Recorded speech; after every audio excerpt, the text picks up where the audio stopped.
Жетісулық шаруалар малдарын жайлауға көшіріп жатыр. Жылда жайлауға көшудің алдында малды түрлі жұқпалы ауруға қарсы дәрілеу мәселесі тұрады. Биыл қауіпті ауруларға қарсы вакцина егу жұмыстары қалай жүріп жатыр? Аса қауіпті жұқпалы аурулардың ветеринарлық бақылауы қалай? Жайлауға көшкен шаруалар не дейді? Толығырақ тілшіміздің материалында. Көксу ауданындағы Алмас шаруа қожалығы малын 20 күн бұрын жайлауға айдаған. Шаруашылық жетекшісі былтыр қуаңшылықтан шөп нашар шыққан, ал биыл жайлаудың жайы көз қуантады деп отыр. Тағы бір қуантатыны 4 түрлігі аурудан аман. Алғашқыда кішкене жауын бола алмай, кейінірек жауып қалып қалай болады деп уайымдап ек.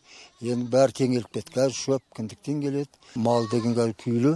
Енді бұл мал жайлау көшпей тұрып, жаңағы қанын алып, доғдырларымыз бәрі ем домын жасап, бәрі несін бітіріп, рұқсатымен көшіп келіп отырмыз. Мал мамандарына ешқандай өкпемде ризамыз.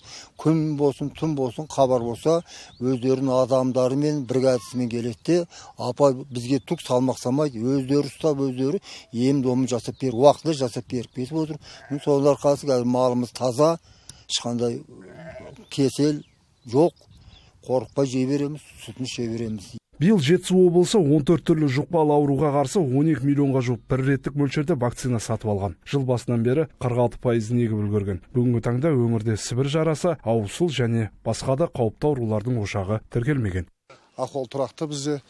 Осы күнге дейін жыл басынан осындай бана өзі айтпақша стоматит, шүр аурулар деп жатсыздар ғой. Сібір жарасы ошақтар дейсіз.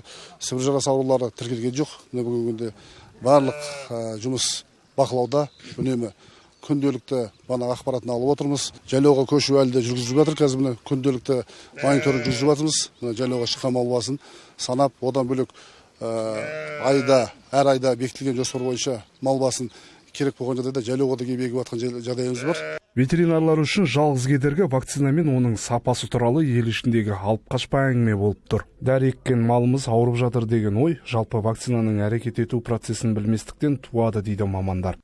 Вакцинаның сапасы өзіміздің қазақстандық вакциналар бар.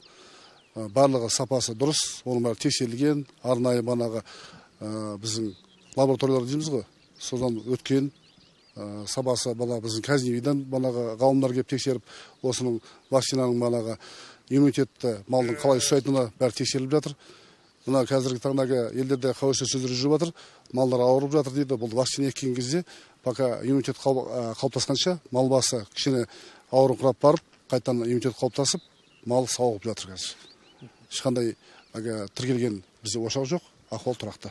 Бүгінде Жетісу облысында 2,5 миллионнан астам мал басы бар. Олардың жағдайымен 874 ветеринар маман айналысады. Соңғы 4 жылда әр аудандағы ветеринарлық пункттің саны 5-тен 70-ке дейін көбейтілді. Барлық бекет қажет техника, дәрі-дәрмек және соңғы үлгідегі құрал жабдықтармен қамтамасыз етілген. Нәтижесінде Жетісу өңіріндегі эпизоотиялық жағдай тұрақты бақылауға алынған. Нұржан Қасаболатов, Жайық Құрманбаев, Жетісу арнасы.